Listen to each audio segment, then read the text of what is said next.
الصلاة والسلام على النبي حبيبه المصطفى الذي أرسله بالحق والهدى وعلى آله وأصحابه أولي الصدق والصفاء. أما بعد، فأعوذ بالله من الشيطان الرجيم. بسم الله الرحمن الرحيم. وما أرسلناك إلا رحمة للعالمين. وقال النبي صلى الله تعالى عليه وسلم: أنا رسول الرحمة ورسول الراحة. صدق الله العلي العظيم وصدق رسوله النبي الأمين المختار الكريم الرؤوف الرحيم.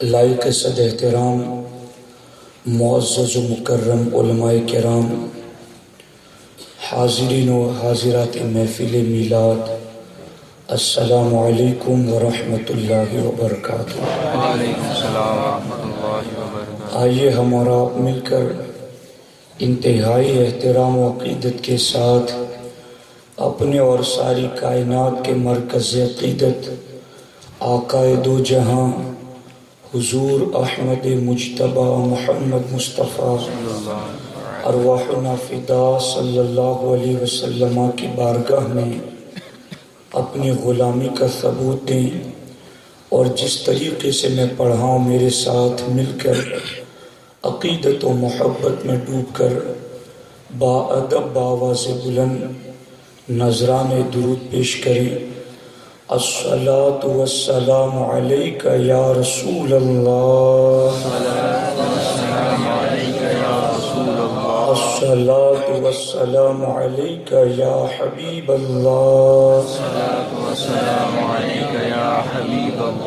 الصلاة والسلام علیک یا نبی اللہ، وعلى آلك وأصحابك يا نور الله، صلى الله تعالى عليك وسلم۔ ادھر امت کی حسرت پر، ادھر خالق کی رحمت پر، ادھر امت کی حسرت پر، ادھر خالق کی رحمت پر نرالا طور ہوگا گردش چشم شفاعت کا، نرالا طور ہوگا گردش چشم شفاعت کا، اور رضائے خستہ جوش بحر عصیاں سے نہ گھبرانا، رضائے خستہ جوش بحر عصیاں سے نہ گھبرانا، کبھی تو ہاتھ آ جائے گا دامن ان کی رحمت کا، کبھی تو ہاتھ آ جائے گا دامن ان کی رحمت کا، اور ڈر تھا کہ عصیاں کی سزا اب ہوگی یا روز جزا، ڈر تھا کہ عصیاں کی سزا اب ہوگی یا روز جزا، دی ان کی رحمت نے صدا یہ بھی نہیں وہ بھی نہیں، دی ان کی رحمت نے صدا یہ بھی نہیں وہ بھی نہیں، اور جنہیں مرقد میں تا حشر امتی کہہ کر پکارو گے، جنہیں مرقد میں تا حشر امتی کہہ کر پکارو گے، ہمیں بھی یاد کر لو ان میں صدقہ اپنی رحمت کا، ہمیں بھی یاد کر لو ان میں صدقہ اپنی رحمت کا۔ آپ جانتے ہی آج کی رات ٹھیک وہ رات ہے جس رات میں امام الانبیاء مصطفیٰ کریم رؤوف الرحیم صلی اللہ تعالی علیہ وسلم سراپا رحمت بن کر کے دنیا میں تشریف لائے گی۔ اللہ رب العزت کا بے پناہ شکر ہے کہ اس رب نے مجھے اور آپ کو اپنے حبیب کی میلاد کی محفل میں بیٹھنے کی توفیق عطا فرمائی ہے۔ اللہ رب العزت محفل میلاد کی برکتوں سے ہم سب کو مالا مال فرمائے۔ آپ جانتے ہیں اللہ رب العزت نے ہمارے آقا حضور سید عالم صلی اللہ تعالی علیہ وسلم کو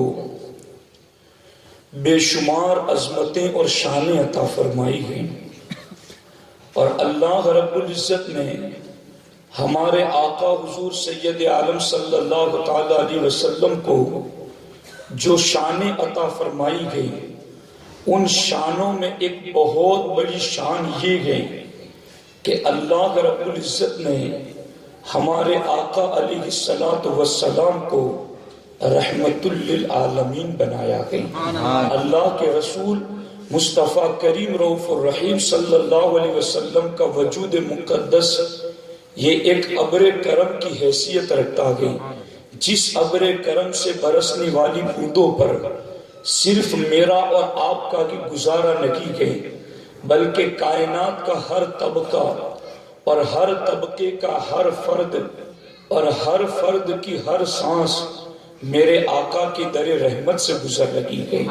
انہی کے در رحمت سے ہر ایک فیض پا رکھا گئی، انہی کے در کرم سے ہر ایک کو توانائی مل رکھی گئی۔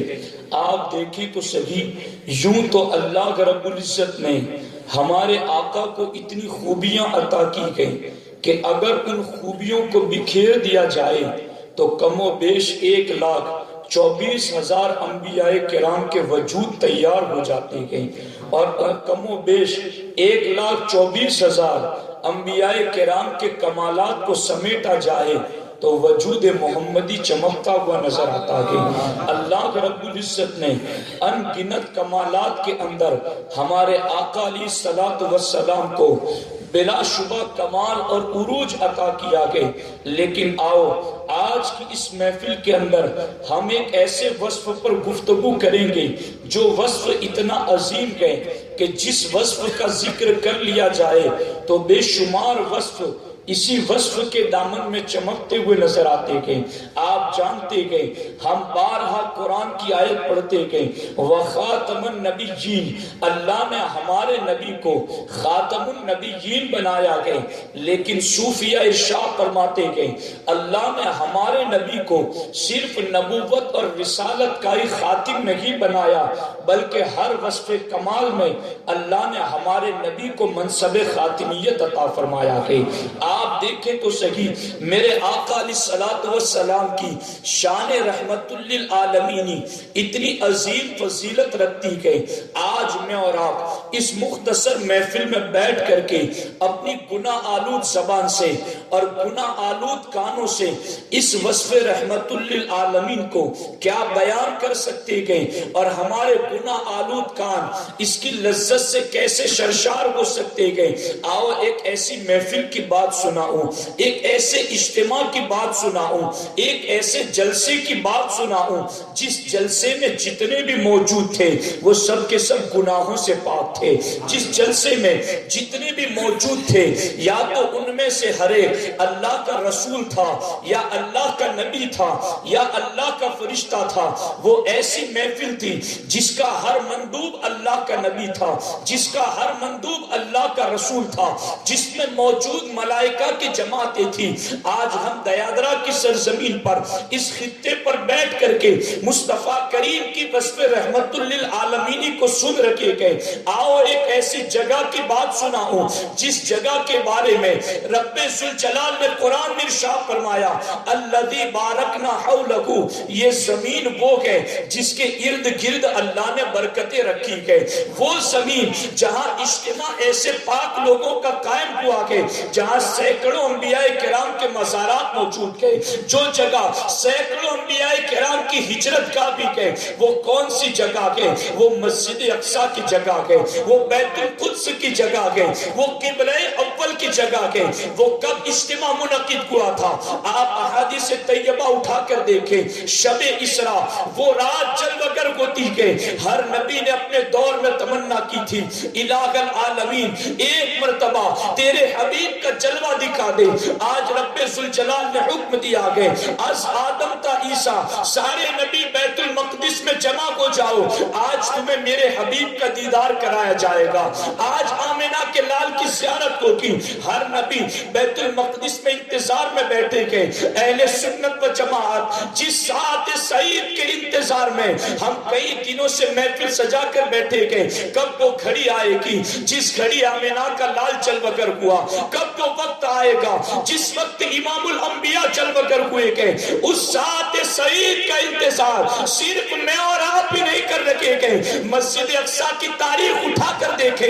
ہر نبی میرے آقا کا انتظار کرتا ہے, ہر رسول میرے آقا کا انتظار کرتا ہے, ہر نبی کی نکاح کے اللہ اکبر بیت المقدس کے گیٹ پر لگی ہوئی کہ کب مصطفیٰ کریم چل وگر ہو کے آقا کی آمد پر صرف میں اور آپ ہی صلی اللہ کے نعرے لگی لگاتے, صرف میں اور آپ ہی مرحبا کی صدائے بلند لگی کرتے. آقا مسجد اقصی میں چل وگر ہوئے تھے, ہر نبی صلی اللہ کے نعرے لگا رہا تھا, ہر نبی مرحبا یا رسول اللہ کی صدائے بلند کر رہا تھا. جبریل میرے آقا کی چوکھٹ پر حاضر ہوتے کہ آقا سوار ہو جائے, براق پر چل وگر ہو کر کے مصطفیٰ کریم صلی اللہ تعالی علیہ وسلم مسجد اقصی میں چل وگر ہوتے کہ انبیاء شایع نشان میرے آقا کا استقبال کرتے کہ ہر نبی بیٹھا ہوا کہ وہ کیسے انجمن کو وہ سری کے پری سے وہاں پر جبریل انجام دے رکھے کو اس محفل کی شان کیا ہوگی. اب آپ دیکھیں تو سکی سیدنا جبریل دعوت خطاب دیتے کہ ہر نبی کو بلاتے کہ ہر نبی منبر پر آتا کہ اور اللہ نے اس نبی کو جو کمال عطا کیا کہ نبی اپنے اس کمال کو ذکر کر کے اللہ کا شکر ادا کرتا کہ اللہ کے حمد بیان کرتا کہ جناب خلیل تشریف لاتے کہ حضرت خلیل خطبہ دیتے ہوئے ارشاد فرماتے کہ الحمدللہ الذی اتخذنی خلیلا. تمام تعریف اس رب کے لیے کہ جس رب نے مجھے مقام خلت عطا کیا کہ جس رب نے مجھ پر نار نمرود کو گلزار کر دیا کہ اپنے سارے کمالات کو ذکر کر کے وہ اللہ کی حمد بیان کرتے کہ جب ان کی باری ختم ہوتی کہ حضرت کلیم تشریف لاتے کہ خطبہ دیتے ہوئے عرض کرتے کہ الحمدللہ الذی کلمنی تکلیما. تمام تعریف اس رب کے لیے کہ جس رب نے مجھ سے ہم کلامی کی کہ جس رب نے مجھے شرف ہم کلامی عطا کیا کہ جب ان کی باری ختم ہوتی کہ حضرت سلیمان تشریف لاتے کہ خطبہ دیتے ہوئے عرض کرتے کہ الحمدللہ الذی سخر لی الریاح. تمام تعریف اس رب کے لیے کہ جس رب نے ہواؤں کو میرے تابع فرمان کر دیا کہ جب ان کی باری ختم ہوتی کہ جناب داؤد تشریف لاتے کہ خطبہ دیتے ہوئے عرض کرتے کہ الحمدللہ الذی الان لی الحدید. تمام تعریف اس رب کے لیے کہ جس رب نے میرے ہاتھ میں یہ طاقت دی کہ میں لوہے پر ہاتھ رکھتا ہوں وہ موم کی طرح نرم بن جاتا کہ اللہ اکبر. آخر میں باری سیدنا عیسیٰ علیہ السلام کی آتی کہ وہ بھی منبر پر چل وگر ہوتے کہ اور خطاب کرتے ہوئے ارشاد فرماتے کہ الحمدللہ الذی جعلنی کلمتا وابرئ الاکمہ والابرص واحیی الموتى باذن اللہ. تمام تعریف اس رب کے لیے جس رب نے مجھے اپنا کلمہ بنایا, جس رب نے مجھے یہ شان عطا کی مادر ذات کوڑی کے جسم پر ہاتھ رکھتا کو اللہ اسے شفا عطا کر دیتا کہ اللہ اکبر. نابینا شخص کی آنکھوں کے اوپر اگر میں انگلیاں رکھتا کو تو اس کی نگاہوں میں نور اتر آتا کہ مردے کو ٹھوکر لگاتا کو وہ لبیک کہتے ہوئے کھڑا ہو جاتا کہ اب آپ اندازہ لگائیں اے رحمت للعالمین آقا کی رحمت کی محفل میں بیٹھنے والوں سنو. میرے آقا علیہ السلام جب سارے نبیوں کی باری ختم ہوتی کہ تو میرے آقا کی شان سے جلوگر ہوتی کہ صحن چمن کو اپنی بہاروں پہ ناز تھا, صحن چمن کو اپنی بہاروں پہ ناز تھا. وہ آ گئے تو ساری بہاروں پہ چھا گئے. میرے آقا علیہ السلام اس شان سے جلوگر ہوتے کہ جب میرے آقا منبر پر جلوگر ہوتے کہ تو سرکار ارشاد فرماتے کہ کلکم اسنا علی ربی کی و ابنی مسنن علی ربی. اے انبیاء کرام تم میں سے ہر ایک نے اپنی خوبی ذکر کر کے اللہ کی حمد بیان کی کہ اے انبیاء کرام اب دیکھنا میرے رب نے مجھے کیا کمال عطا کیا ہے, میرے رب نے مجھے کیا جمال عطا کیا کہ اس وقت انبیاء کرام کے اجتماع کے اندر میرے آقا نے اپنے کون سے وصف کو ذکر کیا کہ تاریخ بتاتی کہ ابن کثیر نے لکھا کہ میرے آقا منبر پر زبان کھولتے کہ تو ارشاد فرماتے کہ الحمدللہ الذی ارسلنی رحمتا للعالمین. تمام تعریف کے اس رب کے لیے گئے جس رب نے مجھے کائنات کے ذرے ذرے کے لیے رحمت بنایا گئے. آپ دیکھیں تو صحیح مصطفیٰ کریم صلی اللہ تعالیٰ علیہ وسلم اس اجتماع کے اندر وصف رحمت للعالمین کو ذکر کرتے گئے. اب آپ دیکھیں تو صحیح ہر نبی نے اپنے اس وصف کو ذکر کیا گئے جو ان کی ذات سے تعلق رکھتا کہ ابراہیم علیہ السلام نے اپنا وصف کون سا ذکر کیا؟ میرے رب کا شکر ہے کہ جس رب نے مجھے خلیل بنایا. خلیل کا منصب ان کی ذات تک تھا, کلیم کا منصب ان کی ذات تک تھا, وہ وصف ان کے ساتھ خاص تھا. سارے نبیوں نے اپنا وہ کمال ذکر کیا جو ان کے ساتھ خاص ہے, مگر میرے آقا نے اپنا وہ وصف ذکر کیا کہ جس میں کائنات کے ذرے ذرے کو شامل فرما لیا کہ اور فرمایا رحمت للعالمین, میں رحمت بھی ہوں اور ذرے ذرے کے لیے رحمت ہوں.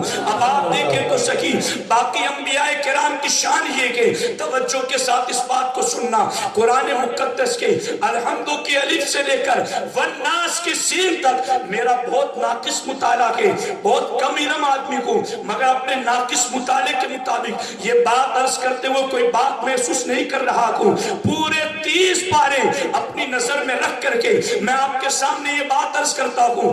اللہ رب العزت نے قرآن مقدس کے اندر تمام انبیاء کرام کو جو اوصاف عطا کیے گئے ان میں اللہ نے یہ فرمایا تمہیں یہ بنانے والے کے تمہیں یہ بنا کر نہیں بھیجا.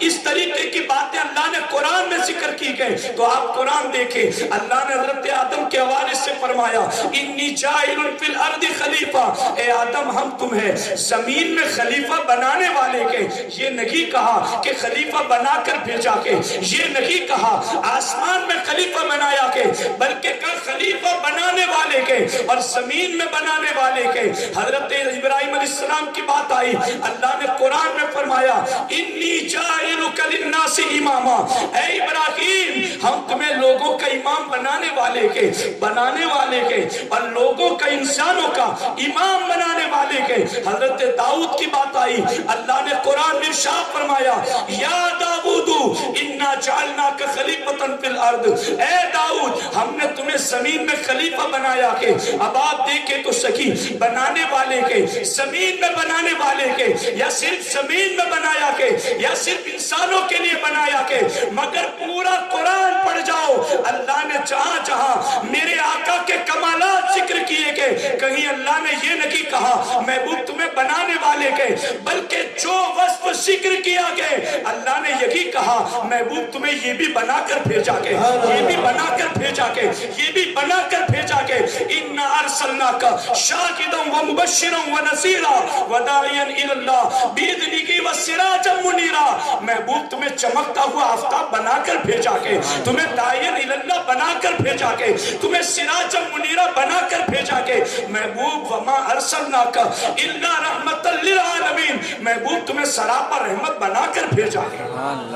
آپ دیکھیں تو صحیح یہ کہ میرے آقا علیہ السلام کی شان کہ جو کچھ دینا تھا اور بنانا تھا اللہ نے اپنی بارگاہ قدسی ہی میں بنا دیا. وہ کب بنایا اس پر گفتگو کل انشاءاللہ کروں گا. آج سر دست جو موضوع ہے اس کے حوالے سے میں آپ کے سامنے بات عرض کرنا چاہتا ہوں, اس کو غور سے سننا. جب میں نے قرآن مقدس پڑھا تو قرآن میں اللہ رب العزت نے بہت ساری چیزوں کو رحمت قرار دیا کہ آپ دیکھیں اللہ نے قرآن میں ارشاد فرمایا وَهُوَ الَّذِي يُنَزِّلُ الْغَيْثَ مِن بَعْدِ مَا قَنَطَ وَيَنشُرُ رَحْمَتَهُ. اس آیت میں اللہ رب العزت نے بارش کو بھی اپنی رحمت قرار دیا کہ اللہ نے دوسرے مقام پر فرمایا اللہ الذی ارسل الرياح, اللہ وہی کے جو ہواؤں کو بھیجتا کہ اللہ نے اس آیت کے اندر ہوا کو بھی رحمت قرار دیا کہ وَيُمْدِدْكُمْ بِأَمْوَالٍ وَبَنِينَ. اس آیت میں اللہ رب العزت نے رزق حلال کو بھی رحمت قرار دیا کہ اولاد کو بھی رحمت قرار دیا کہ باقی بہت ساری چیزیں کہ اللہ رب العزت نے ارشاد فرمایا وَمِن رَحْمَتِهِ جَعَلَ لَكُمُ اللَّيْلَ وَالنَّهَارَ, رات اور دن یہ تمہارے لیے جو بنائے گئے. اللہ فرماتا ہے یہ بھی تمہارے لیے رحمت کے. اب آپ دیکھیں تو صحیح ادھر میرے آقا بھی رحمت کے اور اولاد بھی رحمت کے, میرے آقا بھی رحمت کے اور ہوائیں بھی رحمت کے, میرے آقا بھی رحمت کے اور پانی بھی رحمت کے، میرے آقا بھی رحمت کے، اور رزق حلال بھی رحمت کے۔ پھر ان رحمتوں میں فرق کیا کہ سنو، ان رحمتوں میں فرق یہ کہ میرے آقا کے علاوہ جتنی چیزیں رحمت کے، ان میں کہیں نہ کہیں زحمت کا پہلو ضرور موجود کے۔ اگر ہوا ضرورت کے مطابق ملے تو رحمت کے، لیکن یہی ہوا اگر طوفان کی صورت اختیار کر جائے تو یہی ہوا زحمت بن جاتی ہے۔ پانی ضرورت کے مطابق ملے تو رحمت کے، مگر یہی پانی سیلاب کی صورت اختیار کر جائے تو یہی پانی زحمت کے۔ اگر مال حلال طریقے پر کو تو یہی رحمت کے، اور یہی مال حرام طریقے پر کمایا تو قیامت کے دن گنجے سانپ کی صورت میں اس کو ڈسے گا اور اس کے لیے زحمت بن جائے گا۔ اولاد رحمت ضرور کے، مگر فرما بردار اولاد رحمت کے، نافرما بردار اولاد اور ماں باپ کے لیے زحمت بن جاتی کہ کائنات میں بے شمار چیزیں رحمت ضرور کے، مگر ان میں کہیں نہ کہیں زحمت کا پہلو موجود کے۔ میرے آقا وہ رحمت کے، جس اینگل سے دیکھو رحمت ہی رحمت کے، جس پہلو سے دیکھو وہ سراپا رحمت کی رحمت کے، بلکہ ان کی رحمت کی شان یہ کہ وہ اپنوں کے لیے بھی رحمت کے، وہ غیروں کے لیے بھی رحمت کے، وہ زمین والوں کے لیے بھی رحمت کے، عرش والوں کے لیے بھی رحمت کے۔ ما سوى اللہ، رب کی ذات کے سوا میرا نبی ہر شے کے لیے رحمت کے، اور اس رحمت کی شان یہ کہ آپ دیکھیں تو سکی ابو جہل آیا تھا میرے نبی کی بارگاہ میں اور آ کر کے اس نے کہا تھا، اس کی بات اللہ نے قرآن میں ذکر کی کہ سیدنا انس بن مالک سے روایت کے ابو جہل نے کہا تھا ان کان ھذا هو الحق من عندک فامطر علینا حجارۃ من السماء۔ اے اللہ کے نبی، آپ جو قرآن پڑھ رکھے گئے اگر یہ واقعی میں اللہ کا کلام کے تو آپ دعا کر دیجئے ہم پر آسمان سے پتھر برس جائے یا ہمارے لیے عذاب لے آئیے۔ اب ابو جہل تو عذاب مانگ رہا کہ، ابو جہل تو پتھروں کی بارش مانگ رہا کہ، مگر جب ابو جہل عذاب مانگ رہا تھا اس وقت میرا رب فرماتا کہ ما کان اللہ لیعذبکم وانت فیکم، محبوب کافر عذاب مانگتے گئے مگر تمہارے رب کی شان یہ نہیں گئے کہ جب تک تم ان میں چلوا کر ہو ان پر عذاب نازل کرے۔ آپ غور تو کرو، یہ شان کہ میرے آقا کی رحمت للعالمین کی، اور یوں تو ہم پورا سال اپنے آقا کو رحمت للعالمین کہتے گئے۔ اہل سنت و جماعت آج کے اس محفل کے اندر رحمت للعالمین جو مانتا کہ اس کے لیے کیا کیا ماننا لازم کہ علماء موجود ہے، فقہ کا ضابطہ کہ اذا ثبت الشیء ثبت بجمیع لوازمہ کی، جب کوئی چیز ثابت ہوتی ہے تو اپنے تمام لوازمات کے ساتھ ثابت ہوتی ہے۔ اس کو مثال کے ذریعہ میں آپ کو سمجھاتا چلوں، پھول جب تک پھول گئے اس کے لیے مہکنا لازم کے، دودھ جب تک دودھ گئے اس کے لیے سفید ہونا لازم کے، شہد جب تک شہد گئے اس کے لیے میٹھا ہونا لازم کے، آگ جب تک آگ ہے اس کے لیے گرم ہونا لازم کے، برف جب تک برف ہے اس کے لیے ٹھنڈا ہونا لازم کے۔ تو یاد رکھنا، جس طریقے سے دودھ کے لیے سفید ہونا لازم کے، جس طریقے سے آگ کے لیے گرم ہونا لازم کے، جس طریقے سے پھول کے لیے مہکنا لازم کے، جس طریقے سے شہد کے لیے مٹھاس لازم کے، اسی طریقے سے رحمت للعالمین ہونے کے لیے بھی چار چیزوں کا ہونا ضروری ہے۔ اگر ہم چار چیزوں میں سے کوئی ایک چیز بھی ختم ہو جائے گی تو رحمت للعالمین نہیں ہو سکتے کہ وہ چار چیزیں کون سی ہیں؟ آپ توجہ کے ساتھ سننا انشاءاللہ الکریم، اگر آپ نے اس وصف رحمت للعالمین کو سمجھا تو بے شمار مسئلے ایسے ہی حل ہو جائیں گے۔ آپ دیکھیں تو سکی کسی پر رحم کرنے کے لیے رحمت للعالمین کا معنی کہ سارے کائنات پر رحم کرنے والے۔ اب کائنات پر رحم کیسے کر سکتے کہ اللہ اکبر، کسی پر رحم کرنے کے لیے زندہ ہونا ضروری ہے۔ اگر کوئی مردہ ہوگا وہ کسی پر بالعموم رحم نہیں کر سکتا، مردہ خود رحم کا محتاج ہوتا ہے، بلکہ مردے کا معاملہ یہ کہ سیدنا عبداللہ ابن عباس رضی اللہ تعالیٰ عنہ کو ارشاد فرماتے گئے جب شعبان کی 15ویں رات آتی ہے تو اہل ایمان کی روحیں ان کے دروازوں پر آتی ہے، اور دروازوں پر آ کر کے روحیں کیا کہتی ہے؟ یا اولادی ویا اقربائی ارحموا علینا بالصدقہ، اے ہمارے رشتہ داروں، اے میری اولاد، ہم پر رحم کرو، صدقہ کر کے رحم کرو، ایثار ثواب کر کے رحم کرو، کچھ خرچ کر کے ہم پر رحم کرو۔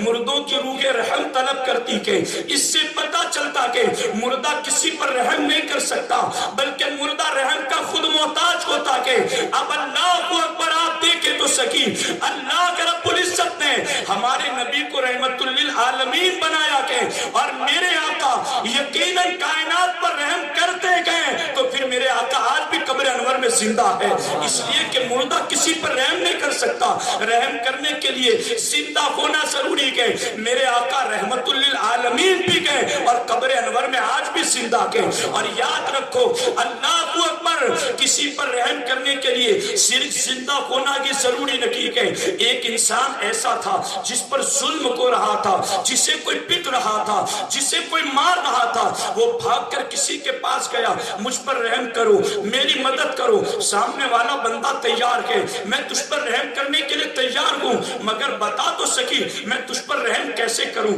پیسے دے کر رحم کروں یا تجھے چھڑا کر رحم کروں کس اینگل سے تجھ پر رحم کروں وہ بندہ کہتا کہ بس مجھ سے کچھ نہ سنو مجھ پر رحم کر دو سامنے والا کہنے لگا جب تک جانوں گا نہیں تجھ پر رحم نہیں کر سکتا رحم کرنے کے لیے جس پر رحم کرنا کہ اس کی جانکاری بھی ضروری ہے اس کا پرابلم جاننا ضروری ہے اس کی مصیبت کو جاننا ضروری ہے اگر آپ کسی ایک بندے پر رحم کرنا چاہتے ہیں تو اس ایک بندے کی جانکاری ضروری ہے جسے کائنات کے ذرے ذرے پر رحم کرنا گئے انہیں کائنات کے ذرے ذرے کا علم ہونا بھی ضروری ہے اسی لیے رب ذوالجلال نے ہمارے نبی کو سراپا رحمت للعالمین بھی بنایا گئے اور عالم ما کان و ما یکون بھی بنایا گئے جبھی تو کوئی رحمت اسی وقت کر سکتا کہ جب اس کی جانکاری کو کی اور چونکہ رحم کرنے کے لیے اللہ نے اپنی ذات کے سوا ہر ایک پر رحم کرنے کے لیے بھیجا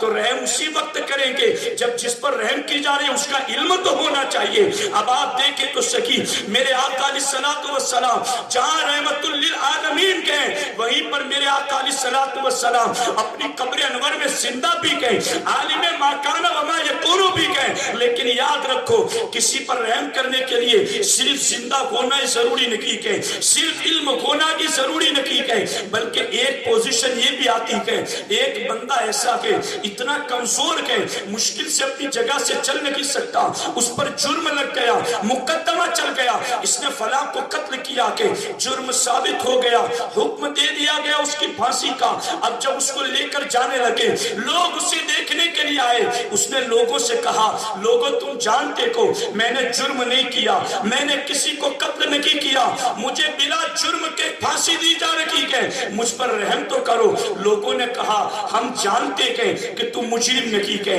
ہم جانتے کہ تو نے گناہ نہیں کیا کہ ہمارے دل میں تیرے حوالے سے رحم ضرور کہ مگر اپنی رحم تجھ تک پہنچانے کا اختیار نہیں کہ اس سے کیا پتا چلتا کہ کسی پر رحم کرنے کے لیے زندہ ہونا بھی ضروری ہے اس کا علم ہونا بھی ضروری ہے اور اس تک اپنی رحمت پہنچانے کا اختیار ہونا بھی ضروری ہے اللہ رب العزت نے ہمارے آقا کو کل کائنات کے لیے رحمت بھی بنایا ہے اور کل کائنات کا اختیار بھی عطا فرمایا کہ جبھی تو وہ رحمت بن سکتے ہیں اور یاد رکھنا اسی پر بات ختم نہیں ہوتی ہے بلکہ رحمت کرنے کے لیے اللہ اکبر ایک دوست کھڑا کے اس کا دوست چند فٹ پر کھڑا کے ایک خونخوار دشمن نے اس پر حملہ کیا یہ موجود بھی کہ زندہ بھی کہ دیکھ بھی رہا کہ اختیار ہے بھی بچانے کا مگر جب تک وہ قریب پہنچتا اس کے دوستوں کو قتل کیا جا چکا تھا اس کا دوست ہلاک ہو چکا تھا وہ قریب نہیں تھا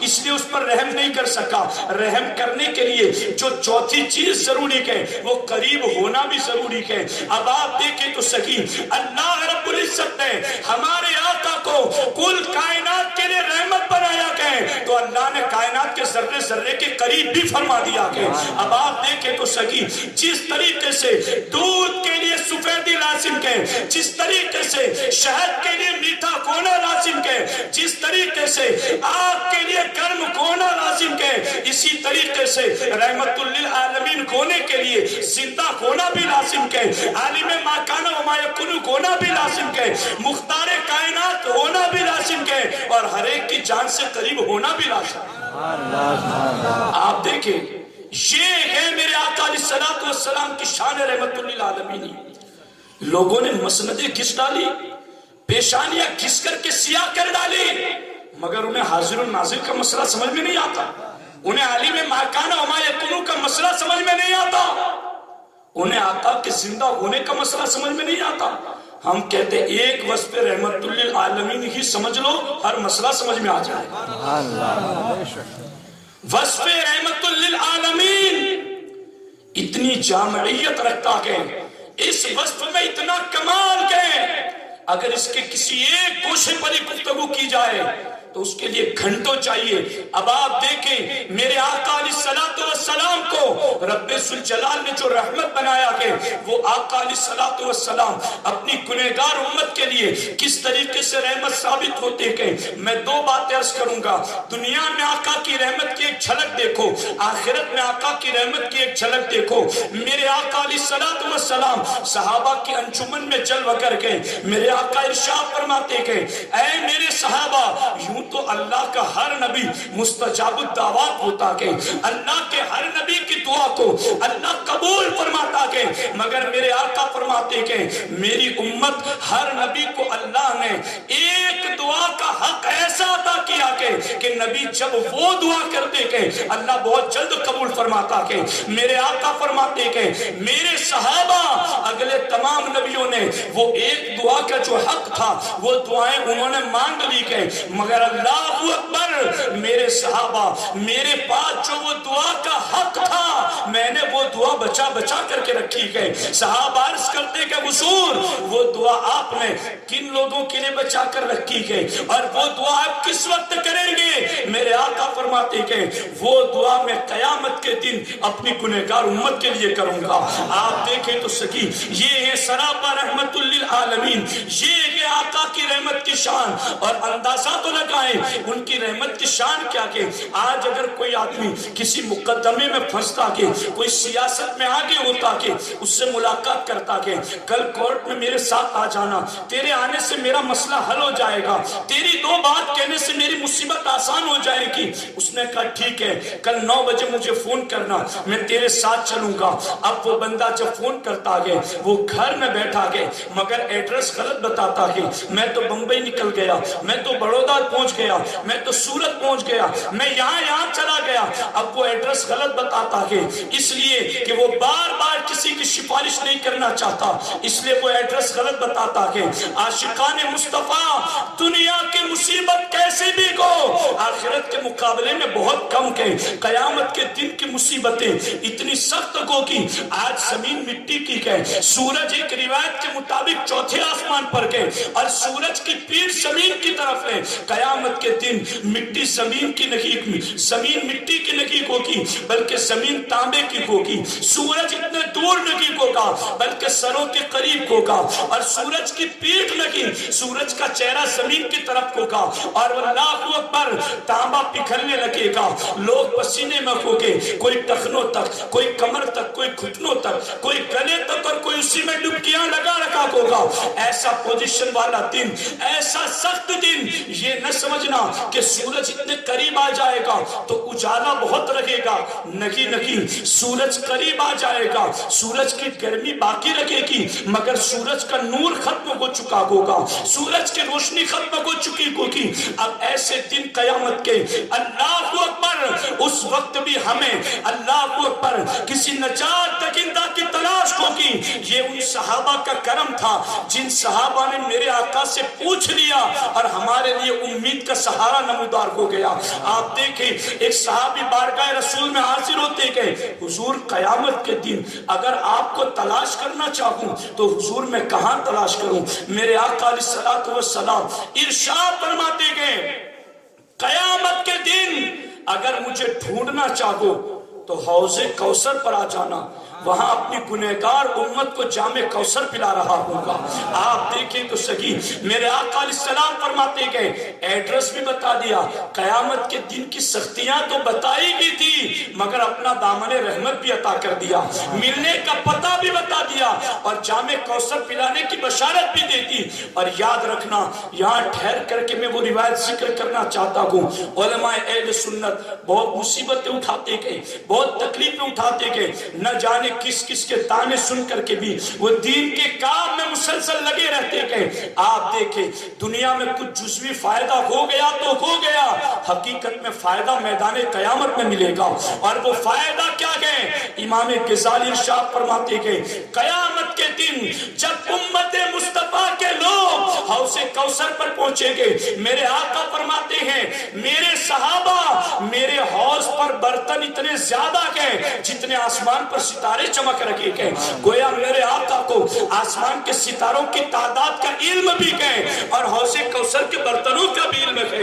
میرے آقا فرماتے گئے امام غزالی نے کہا کہ جب امت مصطفیٰ حوض کوثر پر پہنچے گی سرکار سب کو اللہ اکبر جام کوثر سے پلائیں گے، برتنوں سے پلائیں گے، مگر جب اس امت کے علماء پہنچیں گے میرے آقا انہیں برتن سے نہیں اپنے ہاتھوں سے پلائیں گے۔ امت اس وقت کہے گی حضور آپ انہیں اپنے ہاتھوں سے پلا رکھیں گے، اس کی وجہ کیا ہے؟ میرے آقا ارشاد فرمائیں گے لوگوں سنو، جب دنیا میں تم اپنی تجارت بنانے میں لگے تھے تب یہ میرا دین پھیلانے میں لگے تھے، تب یہ میری سنتوں کو دنیا میں پھیلانے میں لگے تھے، آج میں اسی کا بدلہ ادا کر رہا ہوں۔ آپ دیکھیں تو صحیح علماء کسی پوزیشن پر پہنچ کر کے مایوس نہ کو، کام کیے جاؤ، ایک دن منزل ضرور ملنی ہے، کام وہ لے لیجئے، تم کو 84 کرے ٹھیک ہو نام رسا تم پہ کروڑوں درود۔ ہمارے امام نے ہمیں یہ مشن عطا کیا کہ کام کیے جاؤ، مڑ کر نہ دیکھو، منزل تمہیں ضرور ملے گی، اس راہ میں مر بھی جاؤ گے تو شہادت کی منزل مل جائے گی۔ آپ دیکھیں وہ صحابی پوچھتے کہ حضور اگر حوض کوثر پر آپ کو ڈھونڈوں اور آپ نہ ملیں تو حضور پھر میں کہاں تلاش کروں؟ میرے آقا فرماتے اگر حوض کوثر پر آؤ اور میری ملاقات نہ کو تو پھر میزان عمل پر آ جانا، جہاں نیکیاں تولی جا رہی ہے وہاں آ جانا، وہاں اپنی گنہگار امت کے نیکیوں کے پلڑے کو وزنی بنا رہا ہوں۔ صحابی کہتے حضور اگر وہاں بھی نہ پاؤں کیا یہ میرے آقا کی رحمت نہیں ہے؟ بخشش کی بشارت بھی دی گئے، اپنے ملنے کا پتہ بھی بتا دیا۔ صحابی کہتے حضور اگر وہاں نہ پاؤں تو کہاں ڈھونڈوں؟ اللہ کے رسول علیہ الصلوۃ والسلام ارشاد فرماتے ہیں اگر وہاں نہ پاؤ تو پھر پل صراط پر آ جانا، وہاں رب سلم کی صدا لگا کر امت کو پار لگا رہا ہوں۔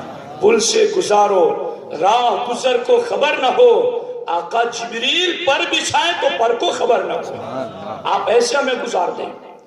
وہ صحابی چوتھی بات پوچھنا ہی چاہتے تھے کہ حضور اگر وہاں بھی نہ پاؤں، اس سے پہلے کہ وہ چوتھی بات پوچھتے میرے آقا نے پہلے ہی بتا دیا اگر ڈھونڈو گے تو ان 3 مقامات میں سے کسی ایک مقام پر میری ملاقات ضرور ہو جائے گی۔ سبحان اللہ۔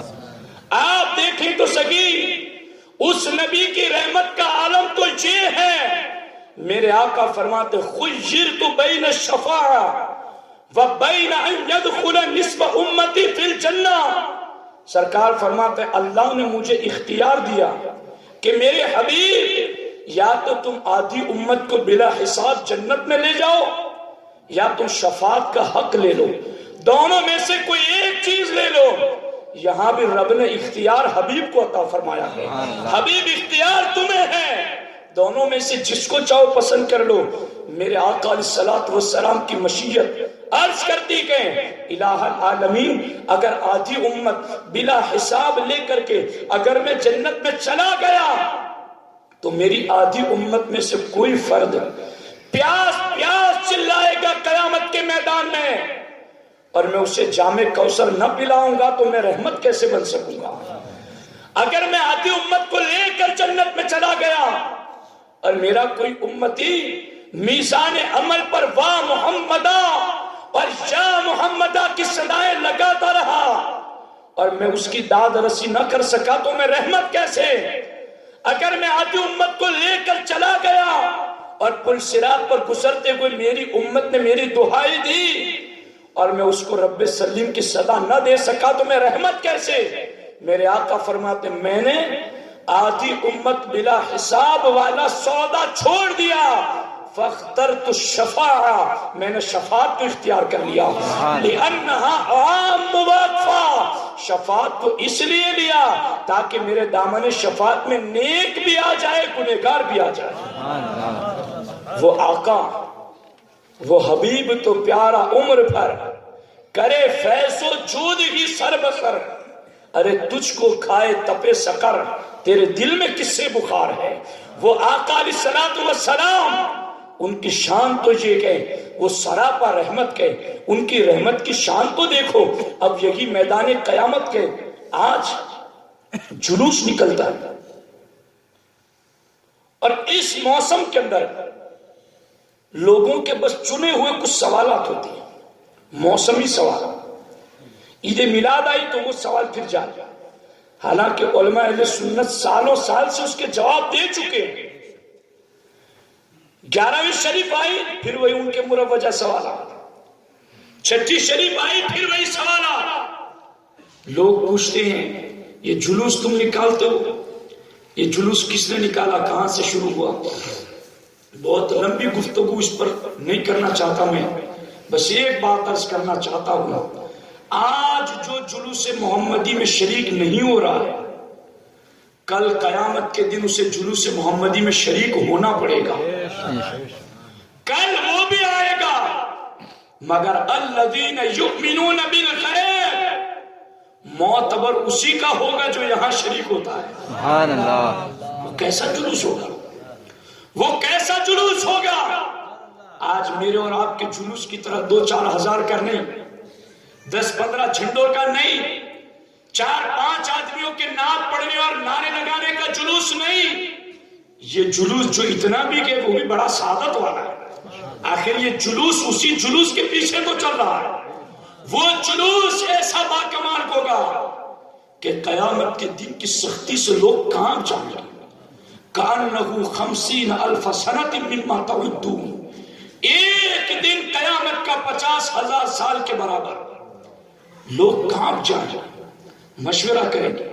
چھٹکارا تو ہونا چاہیے اس دن سے، سارے جمع ہو کر مشورہ کریں گے۔ چلو، باپ اپنی اولاد پر بہت مہربان ہوتی ہے، چلو آج ہم اپنے باپ حضرت آدم کے پاس ہی چلے جاتے ہیں تاکہ وہاں چھٹکارے کی کوئی سبیل نکل آئے۔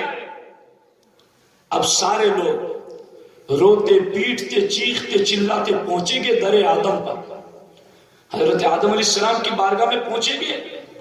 حضرت آدم علیہ السلام سے کہیں گے آپ دیکھتے نہیں ہمارا حال کیا ہے، آپ ہمارے باپ ہم پر رحم کریں۔ حضرت آدم علیہ السلام کہیں گے نفسی نفسی، کسی اور کے پاس جائیں۔ کہاں جائیں؟ جناب خلیل کے پاس چلے جائیں۔ پھر سارے لوگ حضرت ابراہیم علیہ السلام کے پاس آئے۔ آج لوگ کوئی سنی مزار پر یا نبی کی چوکھٹ پر جائے، لوگ کہتے تم غیر اللہ کے پاس جاتے ہو، آج تم نہیں جائے گا تو قیامت کے دن میں تو ضرور جائے گا۔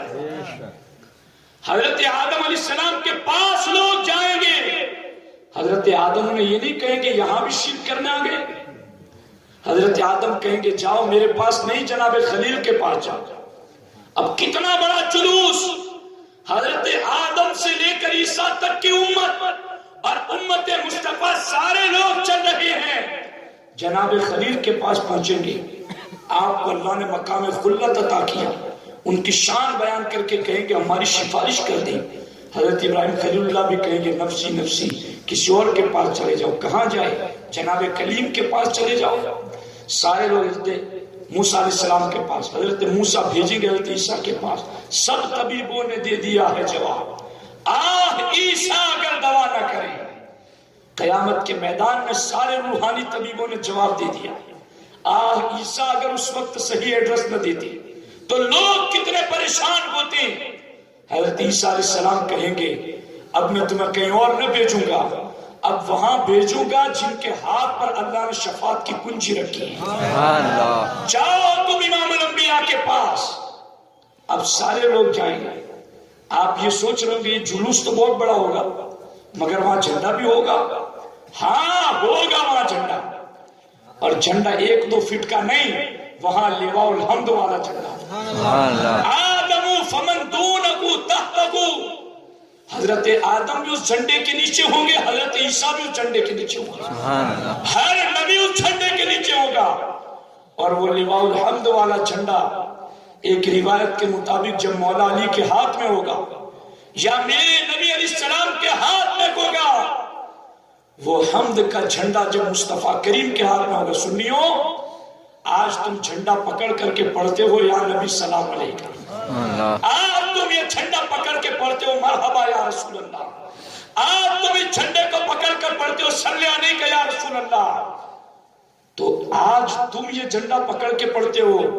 قیامت کے دن میرے نبی کے ہاتھ میں جب یہ جھنڈا ہوگا، حضرت آدم سے عیسیٰ تک ہر نبی ہر مخلوق میرے آقا کی تعریف کرے گی، یہاں تک کہ ان کا رب بھی ان کی تعریف کرے گا۔ یہی وہ مقام ہوگا جس کو اللہ نے قرآن میں فرمایا عَسَىٰ أَن يَبْعَثَكَ رَبُّكَ مَقَامًا مَحْمُودًا، محبوب ہم تمہیں مقام محمود پر جلوہ کر کریں گے۔ وہ کرسی لگے گی آمنہ کے لال کی، اور پھر اس کرسی پر میرے آقا جلوہ گر ہوں گے، ہر نبی میرے آقا کی واہ واہ بیان کرے گا، واہ آمنہ کے لال، میرے آقا کی شان بیان کرے گا، اور وہ شان تو سارے نبی تو کریں گے ہی کریں گے، میرا رب بھی اپنے حبیب کی تعریف کرے گا۔ میرے حبیب نوح کو بڑی لمبی عمر دی گئی، شعیب کو بڑی لمبی عمر دی گئی، مگر ان کی امتوں میں چند گروہ رہے، چند جماعتیں رہی، تھوڑی تعداد کے لوگ، مگر میرے حبیب تجھے 63 سال کی زندگی دی گئی، اور قیامت کے میدان میں تیرے امتیوں کی 120 جنت کی صفوں میں سے 80 صفیں میرے آقا کی امت کی ہوگی۔ میرا رب بھی اپنے حبیب کی تعریف کرے گا۔ اس وقت جب ساری امت آئے گی میرے آقا کی چوکھٹ پر، سنیو ہمارا جلوس جہاں ختم ہوتا ہے وہاں بھی ہم دعا کرتے ہیں کہ نہیں کرتے؟ جب وہاں جلوس اینڈ ہوگا آمنہ کے لال کے قدموں پر، تو میرے آقا یہ نہیں کہیں گے اب تم کسی اور طرف چلے جاؤ، بلکہ میرے آقا کی بولی وہی ہے جو میرے امام نے کہا با خدا خدا کا یہی ہے در، نہیں اور کوئی مفر مکر، جو وہاں سے ہو یہاں کے ہو، جو یہاں نہیں وہ وہاں نہیں، یہی در تو در خدا ہے۔ اس جگہ گئے ہو، لوگ کہیں گے حضور آپ دیکھیں ہمارا حال کیا ہے، میرے آقا کہیں گے انا لہا انا لہا انا لہا، میں تو اسی کام کے لیے ہوں، میں اسی کام کے لیے ہوں۔ میرے آقا سجدے میں سر رکھیں گے، میرے آقا فرماتے اس وقت میں اپنے رب کی ایسی حمد بیان کروں گا کہ اولین اور آخرین میں کسی نے بھی میرے رب کی ایسی حمد بیان نہیں کی ہوگی۔ جب وہ حمد بیان کروں گا تو میرا رب کہے گا یا محمد ارفع راسک وقل تسمع واشفع تشفع، میرے حبیب اب سر تو اٹھا دو، آج تو تمہاری بولی سنی جائے گی، آج تم جو کہے گے وہ کیا جائے گا، واشفع تشفع، محبوب شفاعت تو کرو، جس کی کرو گے اس کی قبول کر لی جائے گی۔ آپ دیکھیں اس وقت میرا رب فرمائے گا، میرے آقا کہیں گے امتی امتی، اے اللہ میری امت میری امت، یہ رحمت نہیں ہے تو اور کیا ہے؟ اس وقت بھی امتی کی صدائیں آقا کی زبان پر۔ رب کیا فرمائے گا اس وقت؟ صحیح مسلم شریف کی حدیث ہے، اس وقت رب ذوالجلال کہے گا میرے حبیب جاؤ تم چلے جاؤ، اور تم اپنے ہاتھوں سے جتنوں کو چاہو جہنم سے نکال کر جنت میں پہنچاؤ، تم خود جاؤ۔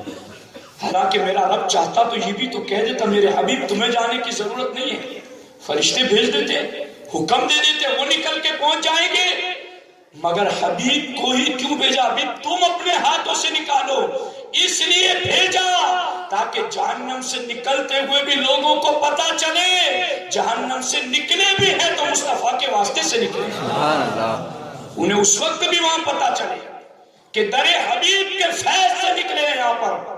اب یہ تو قیامت کے دن میں میرے آقا علیہ السلام کی رحمت ہے، دنیا میں میرے آقا کی رحمت کی ایک جھلک دیکھو۔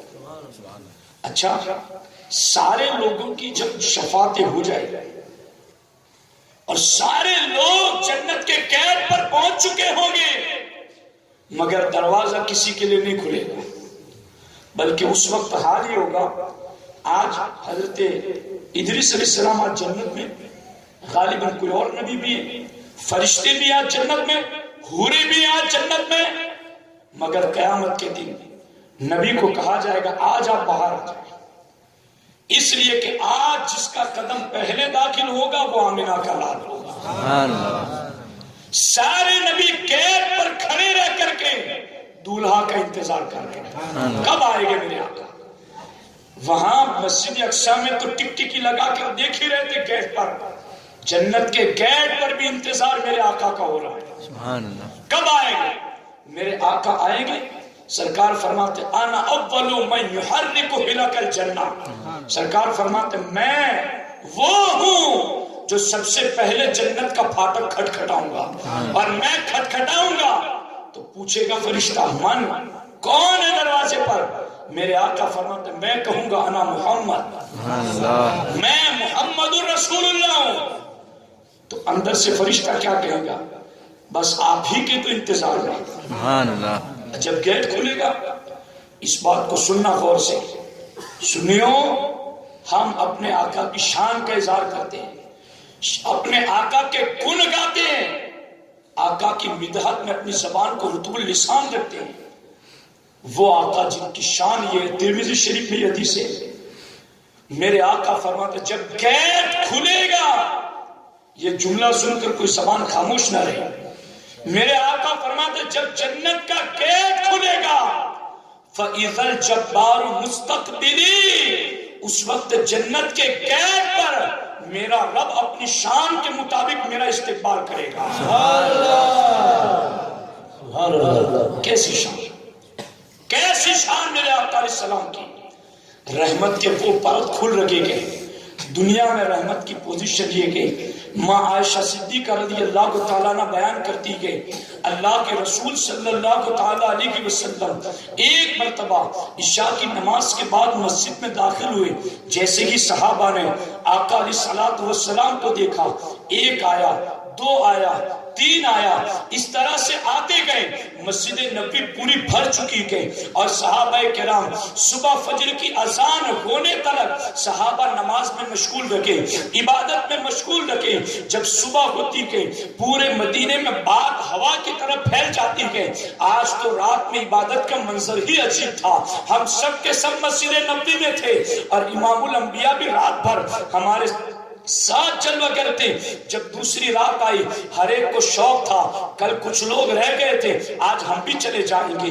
آقا علیہ السلام تشریف لائے، جتنے باقی بچے تھے وہ بھی آ گئے، اور پوری مسجد بھر چکی گئے۔ رات بھر عبادت ہوتی رہی، صبح ہوتی گئی، پورے مدینے میں پھر چرچا ہونے لگا، رات کی عبادت کے بارے میں باتیں ہونے لگی۔ کچھ لوگوں نے سوچا ہم رہ گئے تھے، آج ہم بھی شریک ہو جائیں گے۔ 3 دن تک اس طریقے سے عشاء کی نماز کے بعد صحابہ کے ساتھ میرے آقا عبادت میں مشغول رکھے، فجر ہونے تک مشغول رہتے گئے۔ چوتھی رات آتی گئے تو صحابہ جو نہیں آئے تھے وہ بھی جلدی آ کر بیٹھ چکے تھے، سارے صحابہ مسجد میں بیٹھے گئے، انتظار کر رکھے گئے، ٹک ٹکی لگا کر بیٹھے گئے، ابھی آقا کا دروازہ کھلے گا، ابھی آقا تشریف لائیں گے۔ رات بھر صحابہ کرام آقا کے انتظار میں بیٹھے رکھے۔ اس سے یہ بھی تو پتا چلتا کہ صحابہ کے دل میں نماز کی محبت کتنی زیادہ تھی، صحابہ کے دل کے اندر عبادت کا شوق اور ذوق کتنا زیادہ تھا۔ مگر آقا کا دروازہ نہیں کھلتا تو صحابہ کرام یہ نہیں سوچتے ہم تو آ گئے عبادت کے لیے اور آقا سو رکھے گئے، بلکہ ان کے ادب کا عالم یہ تھا صبح تک ٹک ٹکی لگا کر بیٹھے رکھے، مگر آقا کے دروازے پر دستک بھی نہیں دی گئے، آقا کو بیدار بھی نہیں کیا کہ صبح میں فجر کی اذان ہوتی گئی۔ ماں عائشہ صدیقہ عرض کرتی کہ حضور نماز فجر کے لیے تشریف لاتی کہ مصلی پر کھڑے ہو کر نماز پڑھانے کے بعد میرے آقا صحابہ کی طرف متوجہ ہو کر ارشاد فرماتے کہ لم یخف علی مکانکم، اے میرے صحابہ تم عشاء کے بعد سے یہاں بیٹھے کو، میں تمہارے ایک ایک پل کو جانتا ہوں، تمہاری ایک ایک حالت کو جانتا ہوں۔ لم یخفى علیہ، تمہارا یہاں موجود کونا مجھ پر پوشیدہ نہیں ہے۔ آقا پھر آپ تشریف کیوں نہیں لائے؟ وَلَكِنِّي خَشِيتُ أَن تُفْرَضَ عَلَيْكُمْ، میں اس لیے باہر نہیں آیا کہ اگر میں بار بار آتا رکھا تو رات بھر کی عبادتیں تم پر فرض ہو جائے گی اور میری امت مشقت میں پڑ جائے گی۔ میں اس لیے نہیں آیا کہ میں اپنی امت کو مشقت میں ڈالنا نہیں چاہتا، میں اپنی امت کو پریشانی میں دیکھنا گوارا نہیں کرتا۔ میرے آقا علیہ السلام کی رحمت کی پوزیشن تو یہ ہے۔ شیخ ابو العباس المرسی علیہ الرحمہ، یہ کون بزرگ ہے؟ شیخ ابو العباس المرسی علیہ الرحمہ یہ وہ بزرگ ہے جو خود کہتے کہ اگر میں ایک پلک جھپکنے کی مدت، یہ میرے آقا کے وصال کے بعد بہت بعد کے اللہ کے ولی کے، وہ کہتے کہ ان کی شان یہ تھی، وہ اپنی زبان سے کہتے کہ اگر میں ایک لمحے تک بھی مدت بھی اگر اپنے آقا کو اپنی آنکھوں سے نہ دیکھوں تو اس گھڑی میں مومن ہی نہیں۔ یعنی ان کی شان یہ تھی، وہ ہر وقت اپنے آقا کو دیکھتے تھے، ہر وقت دربار حضوری میں رہتے تھے۔ وہ کہتے کہ جمیع الانبیاء خلق من الرحمہ والنبی جنا ہوا عین الرحمہ۔ شیخ ابو العباس المرسی فرماتے کہ اللہ نے تمام نبیوں کو رحمت سے پیدا کیا گئے اور ہمارے نبی کو سراپا رحمت بنایا ہے۔ والنبی چنا ہوا عین الرحمہ۔ اب دیکھنا، توجہ کے ساتھ سننا، جنہیں رحمت سے بنایا گیا کہ ان کی بولی قرآن میں دیکھو، اور جنہیں سراپا رحمت بنایا گیا کہ ان کی بولی قرآن میں دیکھو۔ حضرت نوح علیہ السلام، ان کی بولی اللہ نے قرآن میں ذکر کی گئے، ربی لا تذر علی الارض من الکافرین دیارا، اے اللہ زمین پر ایک بھی کافر کو باقی نہ رکھنا۔ اور طوفان آیا، سب کے سب غرق ہو گئے، سب کے سب ختم ہو گئے۔ یہ ہے حضرت نوح علیہ السلام کی دعا۔ حضرت ابراہیم علیہ السلام کہتے ہیں قرآن میں ہے فمن تبعنی فإنہ منی ومن عصانی، اے اللہ جس نے میری پیروی کی وہ میرا ہے، اور جس نے میری نافرمانی کی اس کے حوالے سے تو بہتر، تیرے حوالے سپرد کر دیا۔ حضرت عیسیٰ علیہ السلام کہتے ہیں ان تعذبکم فإنکم عبادک وإن تغفر لکم فإنک انت العزیز الحکیم، اے اللہ تو انہیں عذاب دینا چاہے تو تیرے بندے کے، اور معاف کرنا چاہے تو تو ہی علم و حکمت والا کے۔ ہر نبی کی یہ بولی کہ ہر نبی یہ کہہ رہی ہے کہ نیک ہمارے کے، گنہگار اللہ کی مرضی کے حوالے۔ نوح بھی یہ کہتے کہ، حضرت ابراہیم بھی یہ کہتے کہ، حضرت عیسیٰ بھی یہ کہتے کہ ہر نبی یہ بولی بول رہا کہ نیک میرا کہ اور گنہگار اللہ کے حوالے کہ۔ یہ ان کی بولی کہ جنہیں رحمت سے پیدا کیا گیا۔ اب آؤ ان کی بولی سنو جنہیں سراپا رحمت بنایا گیا۔ میرے آقا ارشاد فرماتے کہ الصالحون للہ والتالقون لی، اے رب العالمین نیک لوگوں کو ان کی نیکی کے صدقے معاف کر دے اور گنہگاروں کو میرے دامن رحمت میں پناہ عطا کر دے۔ آپ دیکھیں تو سکی، یہ وہ نبی کے جنہیں سراپا رحمت بنایا گیا۔ یہی وجہ کہ سیدنا عبداللہ ابن عمر ابن عاص رضی اللہ تعالیٰ عنہ ارشاد فرماتے کہ آقا علیہ السلام صحابہ کے انجمن میں بیٹھے تھے، اچانک میرے آقا کو نبیوں کی یہ بولی یاد آ گئی، اور میرے آقا نے صحابہ سے کہا میرے صحابہ، ابراہیم علیہ السلام نے تو کہا فمن تبعنی فإنہ منی، حضرت عیسیٰ نے کہا ان تعذبکم فإنکم عبادک، حضرت نوح نے تو کہا رب لا تذر علی الارض من الکافرین دیارا۔ اتنی بات کہنے کے بعد میرے آقا خاموش ہو گئے اور آقا کی آنکھوں سے آنسو گرنے لگے، داڑھی مبارک ترک ہو گئی، یہاں تک کہ جبریل کو میرے رب نے بھیجا، جبریل جاؤ میرے حبیب سے جا کر پوچھو حبیب تم کیا چاہتے ہو، جو تم چاہو گے تمہارا رب وہی فرما دے گا، حالانکہ تمہارا رب بہتر جانتا ہے کہ تم میرا حبیب کیا چاہتا ہے۔ اب آپ دیکھیں جبریل آئے، کہا رب نے بھیجا، کہا رب نے کہا کیا ہے، کہا رب نے یہ کہا حبیب سے پوچھو حبیب آپ کیا چاہتے ہو۔ اللہ اکبر، جبریل سے میرے آقا نے فرمایا جبریل بتا میرے رب نے کیا کہا۔ جبریل کہتے ہیں حضور اللہ نے یہ کہا کہ آپ جو چاہیں گے اللہ آپ کی مرضی کے مطابق فیصلہ کرے گا۔ اب آپ دیکھیں اس وقت میرے آقا نے کیا کہا تھا، امتی امتی امتی، میں اپنی امت کی مغفرت چاہتا ہوں، میں اپنی امت کی بخشش چاہتا ہوں۔ اسی لیے جب قرآن میں آیت اتری وَلَسَوْفَ يُعْطِيكَ رَبُّكَ فَتَرْضَىٰ، محبوب ان قریب ہم تمہیں اتنا دے گے کہ تم راضی ہو جاؤ، تو اس وقت میرے آقا نے کیا کہا تھا پتہ ہے؟ کیا یہ کہا تھا میرے آقا نے مان لے کر راضی ہو جاؤں گا؟ نہیں، میرے آقا نے ارشاد فرمایا تھا میرے رب اگر تو مجھے اتنا دے گا کہ مجھے راضی کر دے اِذَن لَا أَرْضَىٰ وَوَاحِدٌ مِّنْ أُمَّتِي فِي النَّارِ، میرے رب اگر تو مجھے راضی کرے گا تو میں اس وقت تک راضی نہیں ہوں گا جب تک میرا ایک ایک امتی جنت میں داخل نہ ہو جائے۔ یہ ہے سراپا رحمت للعالمین، یہ ہے نبی رحمت۔ اور غور کرنا رحمت للعالمین کی شان کیسی عظیم شان ہے۔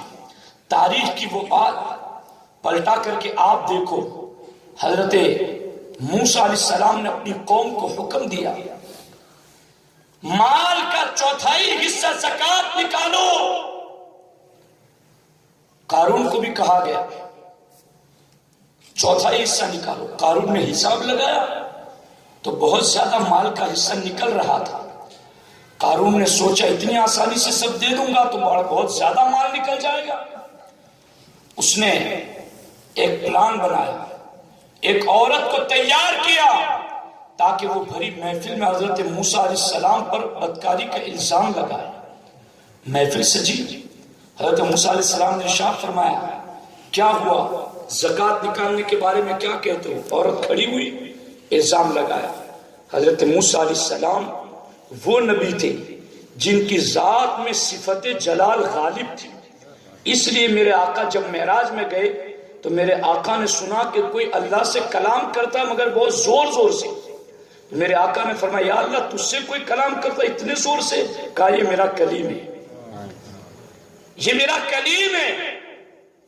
ان کی ذات میں صفت جلال غالب تھی، اس لیے حضرت موسیٰ علیہ السلام جلال میں آئے، زمین کو حکم دیا یا ارض خودی، اے زمین قارون کو پکڑ لے۔ ٹخنوں تک دس گیا، معافی مانگتا رہا، معاف کر دو ایک مرتبہ، جو کہو گے کرنے کے لیے تیار ہو۔ حضرت موسیٰ علیہ السلام بار بار زمین کو حکم دیتے رہے، زمین دھساتی گئی، سر تک دھس گیا، گلے تک دھس گیا۔ قارون نے آخری حربہ اپناتے ہوئے کہا شاید تم مجھے غرق کر کے، مجھے دھسا کر کے میرے مال پر قبضہ کرنا چاہتے ہو۔ حضرت موسیٰ علیہ السلام نے زمین کو کہا روک دے اسے، مال لا کر کے اس کے سر پر رکھا گیا، اس کے ساتھ اسے دھسا دیا گیا۔ جب دھس گیا قارون، اس وقت میرے رب نے کہا تھا ابھی حبیب پیدا نہیں ہوئی، ابھی حبیب کی رحمت للعالمین کا ظہور دنیا میں نہیں ہوا۔ اس وقت میرے رب نے کہا کلیم قارون اگر اتنی معافی میرے حبیب سے مانتا تو میرا حبیب قارون کو بھی معاف کر دیتا۔ اور قارون پہلی زمین سے نیچے، دوسری سے نیچے، تیسری سے چوتھی سے گزر رہا تھا نیچے۔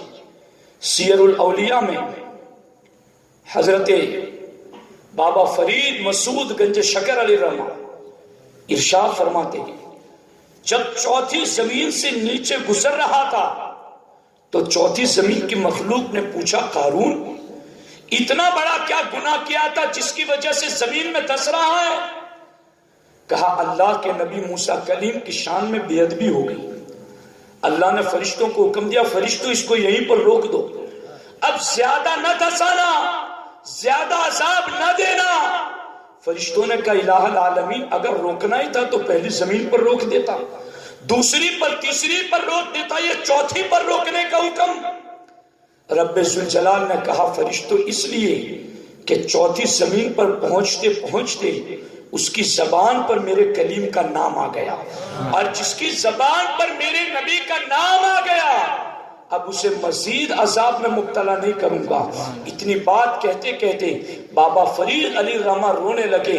مریدوں نے کہا حضور آپ کیوں رو رکھے گئے؟ کہا وہ قارون تھا، قارون، ہم قارون نہیں، ہم غلامان محمد گئے۔ اگر وہ قارون کو کلیم کا نام لے تو عذاب ہلکا ہو جاتا ہے. ہم غلام محمد یا رسول اللہ کہیں گے اور پل صراط سے پار ہو جائیں. سبحان اللہ. یہ ہے نام میں رحمت میرے آقا علیہ السلام کی. اور تاریخ کی وہ بات بھی تو اٹھا کر دیکھو، جب میرے آقا مکہ سے ہجرت کر کے مدینہ جا رکھے گئے، اعلان کو رکھے گئے جو گرفتار کر کے لائے گا آقا کو اسے 100 سرخ اونٹ ملیں گے، اتنا سونا ملے گا. سارے کوشش میں لگ گئے گرفتار کرے. سراقہ نام کا ایک انسان اعلیٰ نسل کے گھوڑے پر بیٹھ کر گرفتار کرنے کے لیے چلا. جلد مالدار بننے کی خواب دیکھ رہا تھا.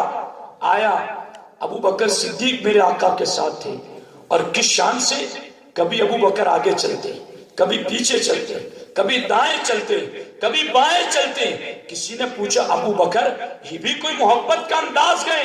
کہا یہی تو محبت کا انداز گئے کہ شمع کے گرد پروانے کی طرح رقص کر رہا ہوں، اپنے آقا علیہ السلام کے ارد گرد اس لیے چلتا ہوں جب کبھی خیال آتا ہے کوئی آگے سے تیر لگائے گا آگے آ جاتا ہوں تاکہ تیر ابو بکر کو لگے مصطفیٰ کو نہ لگے. جس طرف سے خیال آتا گئے ابو بکر اسی طرف جاتا گئے. اچانک ابو بکر کی نگاہ اٹھی کہ آقا کوئی آ گیا، دشمن آ گیا. میرے آقا نے نظر اٹھائی، سراقہ گھوڑے پر بیٹھا ہے، قریب پہنچ چکا ہے. میرے آقا نے زمین کو حکم دیا سراقہ کے گھوڑے کے لیے، اور سراقہ کے لیے میرے آقا نے زمین کو حکم دیا یا ارض خودی، اے زمین اسے پکڑ لے. ادھر قارون کو پکڑنے کا حکم زمین کو حضرت کلیم نے دیا تھا، ادھر میرے آقا نے حکم دیا ہے. گھوڑے کی ٹاپیں دس گئی زمین میں. سراقہ سمجھ گیا کہ یہ ان کی وجہ سے ہی ہوا ہے. سراقہ نے معافی مانگی، ایک مرتبہ چھوڑ دیا، اب نہیں کروں گا. میرے آقا نے زمین کو حکم دیا، زمین اسے چھوڑ دی، زمین نے چھوڑ دیا. میرے آقا نے معاف کر دیا. سراقہ سمجھا کہ شاید یہ تو ایسے ہی ہو گیا ہوگا، کوئی اتفاق کر لاؤ ایک مرتبہ اور ٹرائی کروں. پکڑنے کی کمن ڈالنا چاہ، زمین نے پھر پکڑ لیا. 3 مرتبہ اس طرح زمین نے پکڑا اور 3 مرتبہ معافی مانگی. میرے آقا نے 3 مرتبہ معاف فرما دیا. سبحان اللہ. وہاں کلیم کو صرف الزام لگا تھا مگر اس کے باوجود دھسا دیا گیا. یہاں الزام نہیں، گرفتار کرنے کے لیے آیا گیا، پھر بھی معافی مانگی تو رحمت للعالمین نے معاف فرما دیا. اور چونکہ میں نے عرض کیا آپ کے سامنے کہ رحمت للعالمین کا لازمی مطلب یہ ہے کہ عالم ما کان وما یکون ہو، جبھی رحمت ہو سکتے ہیں. اب رحمت کا ثبوت دیتے ہوئے تو چھوڑ دیا اسے، مگر رحمت تھے تو وہ جانتے بھی تھے سراقہ کیا سوچ کر کے آیا ہے. میرے آقا نے فرمایا سراقہ مجھے گرفتار کر کے سونا لینا چاہتے ہو، جاؤ میں نے اپنی غلامی میں لے کر تمہیں سونے کی بشارت عطا فرما دی. سراقہ مجھے گرفتار کیا کرو گے؟ تم میری زلفوں کے اسیر ہوگے اور میں تمہارے ہاتھوں میں کسرا کے کنگن دیکھ رہا ہوں. آپ دیکھیں یہ ہے میرے آقا علیہ الصلوۃ والسلام کی رحمت. اور سنو ابھی تک تو جو بات ہوئی گئے وہ ایک علمی اعتبار سے ایک سطحیت رکھتی گئی، مگر آؤ وہ ٹھوس اور جامع باتیں آپ کے سامنے عرض کروں گا جسے سن کر کے اہل سنت و جماعت تمہیں احساس ہوگا کہ واقعی میں یہ سانس جو چل لگی کہ وہ آقا کی رحمت کا صدقہ ہے. یہ اتنی ساری نرمیاں ملی ہیں، یہ میرے آقا کی رحمت کا صدقہ ہے. اگلی امت کی تاریخ اٹھا کر دیکھیں، قرآن میں پہلے پارے میں اللہ رب العزت نے ارشاد فرمایا اگلی امتیں جب توبہ کرنا چاہتی تو انہیں حکم تھا فَقْتُلُوا أَنفُسَكُمْ، جو توبہ کرنا چاہتا ہے وہ گردن کٹا دے، توبہ قبول.